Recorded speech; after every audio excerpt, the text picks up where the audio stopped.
Welcome to another episode, Middle Ground with JLE L.L.C, where we treat you like family. That is the theme song, Detroit Love, from my first album, the JLE Experience. We got another great guest for you today. We have the PTS Compliance Consulting LLC and your certification consultant and owner, Pamela T. Smith. Welcome to the show. Thank you so much, Jeffrey. I appreciate you having me. Oh, yeah, we're going to make it do what it do, as Ray would say. Okay. Ask a few questions again about yourself. We're doing audio first, and God wanted to be seen. Okay. I'm going to go with that. So, first question, what led you to this path?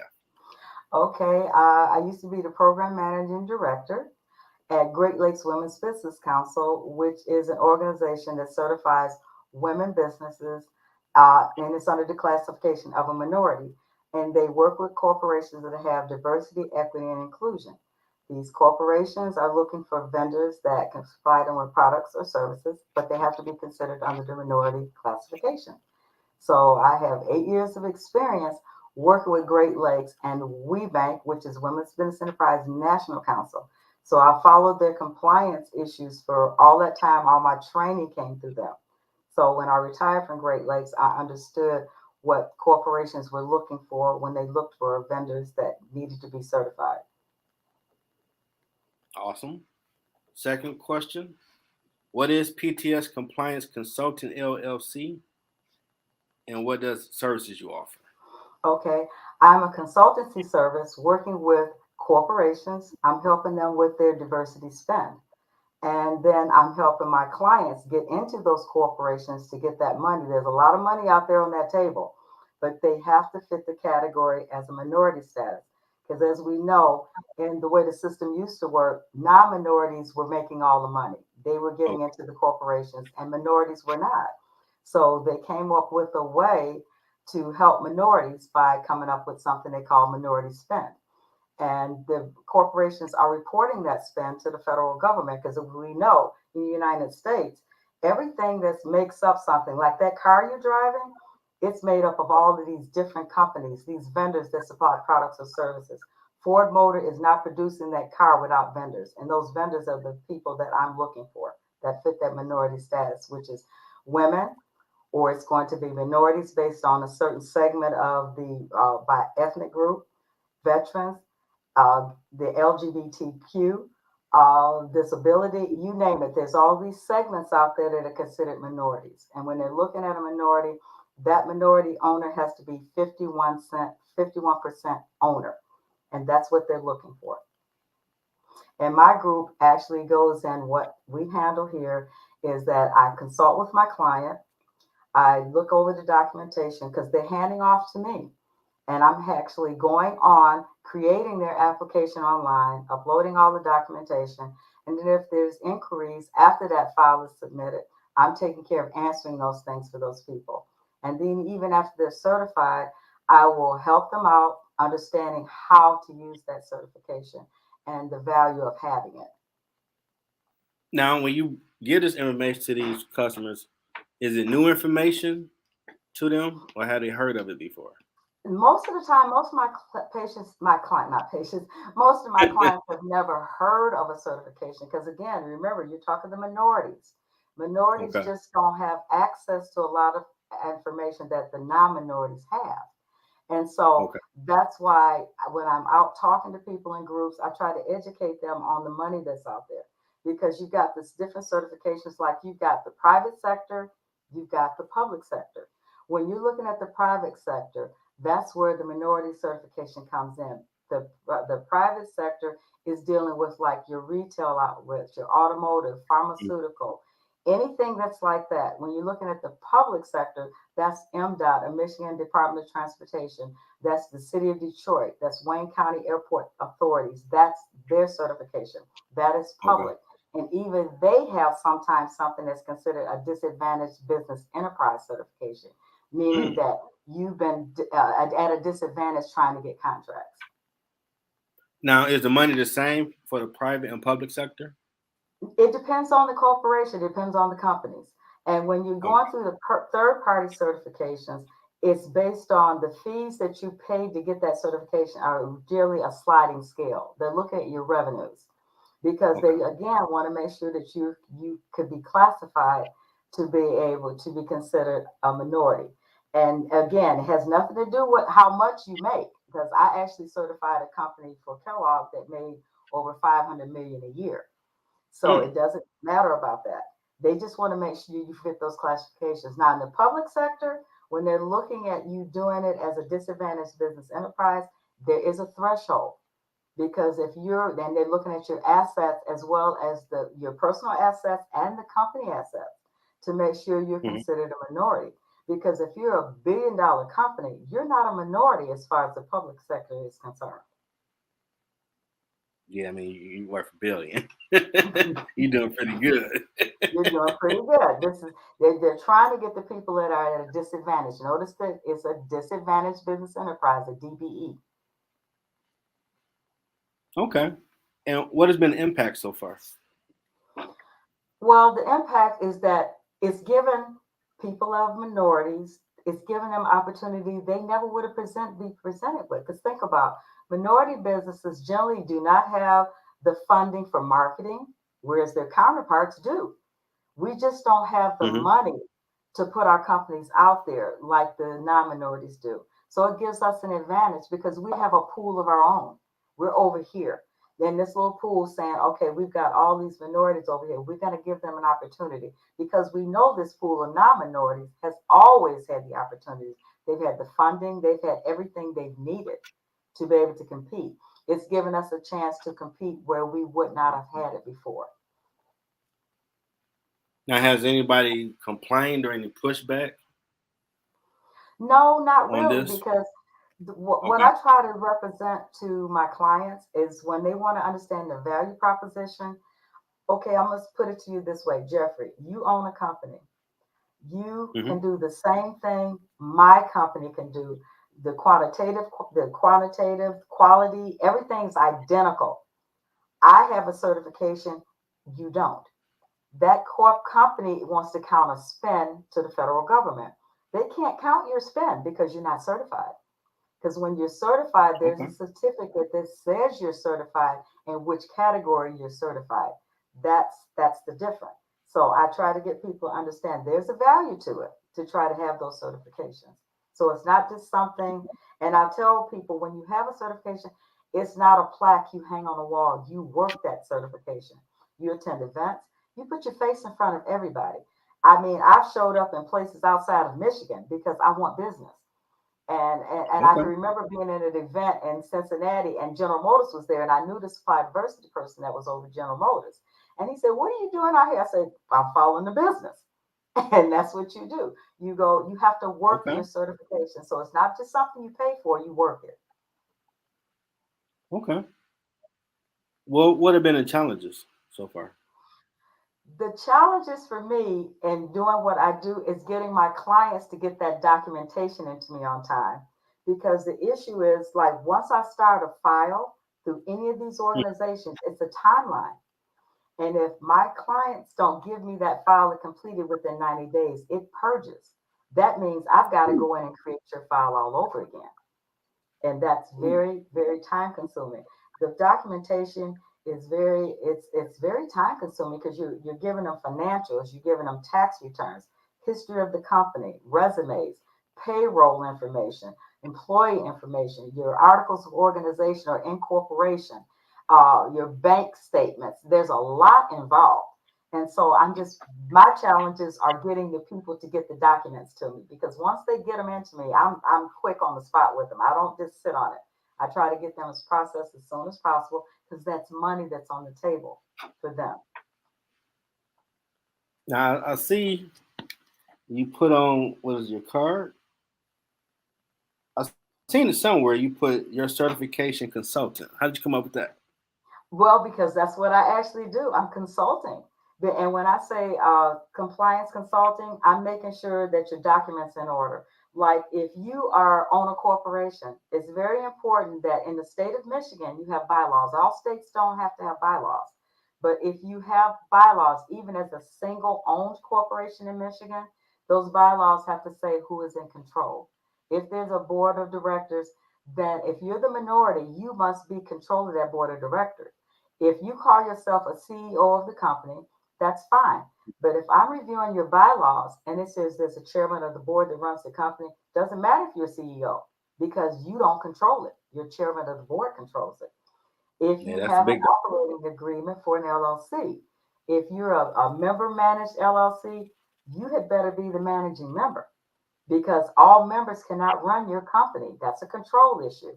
So those are the things that I look at. I'm looking at the taxes. If you're telling me you own it 51%, your taxes may say something different. It may say you own it 20%.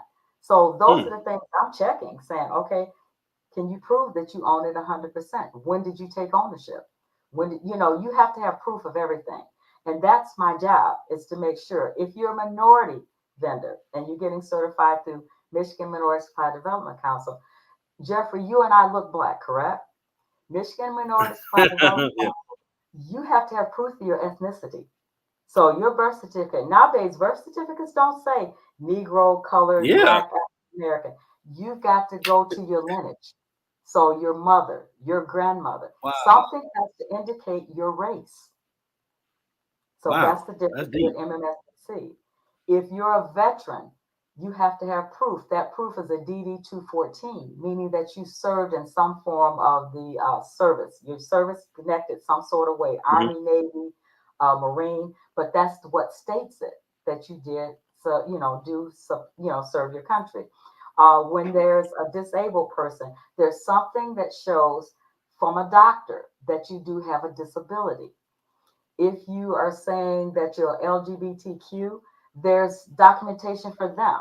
You can't just say, okay, all of a sudden I decided I wanted to be LGBTQ. You have to have something. It's saying that I changed gender, or you can't just claim it. So there is documentation that differentiates between each third party certification. They don't play And that's around. They what want I do. That's the thing proof. I'm supposed to do. Make sure that you get all those documents to me and that I get them all uploaded for you. Okay. And what have you learned through this whole process and journey? Well, what I've learned through this whole process is that there are so many dynamic minority owned companies out there. I mean, just wonderful companies that the ideas, I mean, if I could have come up with some of the ideas of company owners I've met, oh my God, I would have been rich years ago. And if you've got Okay. a dream, sometimes dreams come true, just like they said. So if it's a dream, put it down on paper because someday it may come to fruition. And we have to understand that because some of the things I've seen people come up with formed a business that's got them making millions of dollars. It's amazing. And I meet some of the most dynamic people, whether they're by race or a woman or disadvantaged. And I particularly loved when I worked with the veterans because to hear them talk about what they did for our country is amazing. And so that's the enjoyment I get. I love getting them certified, but I love meeting all these people out there that just are dynamic and how they run their companies and how they have these brilliant minds that know how to come up with something that people buy. Because, like they said, if you build, they will come. That's not true. You have to make sure that when you're doing something in a business, people want what you do. Not everybody wants what you do. You may say, I cook the best chicken in the world and decide to open a restaurant, but it may not be. It may be your family loves your chicken, but you got to Hmm. do the testing. You got to get out there and find your marketing and find out which people like what you have because you might find, no, they don't like it like I thought they would. So it's just putting in the work before you decide to open a business because it is not for people that are afraid because you have your ups and downs. Having a business and That's you're the true. owner is a feast or famine. Sometimes you have a lot of business. Sometimes you have a little business. Like when we went through the COVID, everyone suffered. It didn't matter how large your business was or how small. It's Yeah. what That you was did research. during that time. And for me, during COVID, I reinvented my website. I pay for services. That's the other thing. I don't try to do everything that's free. I have someone, if you want to own a business, invest the money. Like I have all the equipment I need. I have printers, I have scanners, I have copiers, I have everything I need to run my business. That's an investment. I pay for my website. I pay for LinkedIn because the algorithm is totally different. When I paid for it, I got people connecting me I never knew existed because it's different. And you have to decide when you're doing social media what's best for you.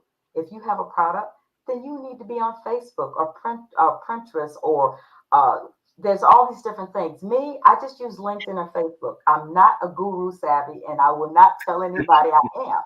But there are services you can pay that will handle all those things for you. So just remember, as a business owner, you got to put money into the business to get money back out of the business, and you got to be ready for the lean times because they're going to come. It's not always flourishing, so you got to be ready for that. And I tell anybody if you got a startup business, know that you have at least 5 years that you have in money to cover your expenses of your home. Because if you own your own business, everything is paying for that your home, your car, your utilities, everything. So have money saved and don't jump out there saying, okay, I need a building right away. No, you don't. Let that business go for a while before you decide you need expansion into a facility. Because I can tell you, a lot of companies during COVID closed up shop in those facilities and went home and they're doing fine. So it's just a lot to consider. Use your resources out there. I took a lot of classes at Schoolcraft College because I have my degree. I graduated with my bachelor in business from Madonna, but I take a lot of classes at school class, like Schoolcraft. I took QuickBooks online. So I do QuickBooks online. I keep track of my own spending with my company. So have a CPA. I pay for a CPA to do my taxes. I don't have time for that. And like I said, you spend money where money needs to be spent. If you're not a web person, don't create your web page. Pay someone to do it and let them run it because it will crash. I can tell you, I've changed web designers before because mine kept crashing. So I had to try to go to someone else and I pay them monthly. They make sure I never crash. So those are things to keep in mind because, like I said, to be a business owner is not something for someone with faint at heart. You got to be knowing that what you want to do when you get into it. No, you're right. So now turn this into a business. You do need to spend money where it need to be spent, and Yes, you do. it can Yes, be you some do. up and down where I might not have no guests. I get up there and talk when I That's first what you started. do. And I thought about you, and I said, because I'm thinking, Jeffrey, if something goes wrong, he's got to be able to still have a program. So you're not just going to have air. So I know in your mind, there's always something in the background that you can talk about, that you can do for that time period, because that's your business. Hmm. I can run my mouth. I've learned that I do that well now. And that was like a little mini how to start your business class you just gave right there. That information. Well, I'm I hoping gotta give I'm you a helping. website. Well, I'm hoping I'm helping because I talk like I Oh yeah. spoke before. I'm on the Belleville Chamber of Commerce. I'm on Romulus Chamber of Commerce. And again, like I told you, I'm an MBE through MMSDC, Michigan Minority Supply Development Council. I'm a WBE through Women's Business Enterprise National Council. And Jeffrey, you will learn this is alphabet soup. When you're in business, I no see. one uses full names. Everything is an acronym. It's all an I acronym. see. Yeah, it's an acronym. So whenever I don't know anything, I don't mind asking someone, excuse me, can you tell me what that is? Because there's nothing wrong in asking a question because there's someone out there that doesn't know what it is either. That's true. And you can't be afraid. No, I probably asked too many questions, but I want to know what's going on, like Mark. Yeah. no, ask because believe me, there's like if I had an instructor tell me one time, there's never a dumb question. Yeah. Like we met at Tisha Hammond's lunch party, Correct. and I had a moment where I'm sitting there with her son, like Kenneth Hammond Jr. What, is that your mom? Yeah, because I interviewed him. We the last name never clicked. I'm sitting there like, wow, I never thought about that all this time. And you're talking about that. I didn't know Tisha was old enough to have adult kids. Now you were surprised. I was surprised. Yeah, yeah, she looks young. Yeah, she Yes, does. she looks very young. And so does her husband. So I never would Yeah, have thought you're they right. had adult kids. Or should I say children? I hear you on that. Me and him laughed the hardest because when I interviewed him, he was clean cut. I'm like, okay. He's like, what up, Jeff? I'm like, who this cat? You know my name? You know, looking rough and scruffy like Wolverine. Like, oh, that's kid. What up, though? I ain't recognize him. I'm used to the suited and booted. Like, who this thug doing this thing right here? Cool brother. Oh man. Anything else that you're promoting that you want to share? What you're doing? I just want everybody to listen to this podcast to understand there is business out there. So try to educate yourself on what's available. And if you know that you have a product or a service, even if you haven't gone into business with it yet, learn to use the resources to learn whether you can make a business. Because you've got places like, again, school prep college. There's uh, the one that's out in, I'm trying to think, out in Pontiac. I can't think of the name of it. Is it Oakland County Planning and Development? Lots of classes out there. And anything that you want, businesses, they have charts out there plotting where territories are, where businesses, what type of businesses are in those areas. Believe me, there's so much out there to learn. But if you've got something in mind, start with that first. Start with going into those kind of particular places. Because I know at Oakland County Planning Development, lots and lots of classes out there for their people in that area, for Oakland County people. Wonderful. And I'm not even from Oakland County, but I took Now, classes out there. is it free? You got to pay. When I took it, I think I had them free when I took it, but you got to remember how long ago I did it. So Okay. I'm not sure if the class is now, but I'm quite sure if you go to their website, they have information. And you consider for Oakland County Planning and Development, that's tax dollars paying for that, Uh, because that's what it is. Your tax dollars are paying for that out there. And it's in the same place where their sheriff's department is.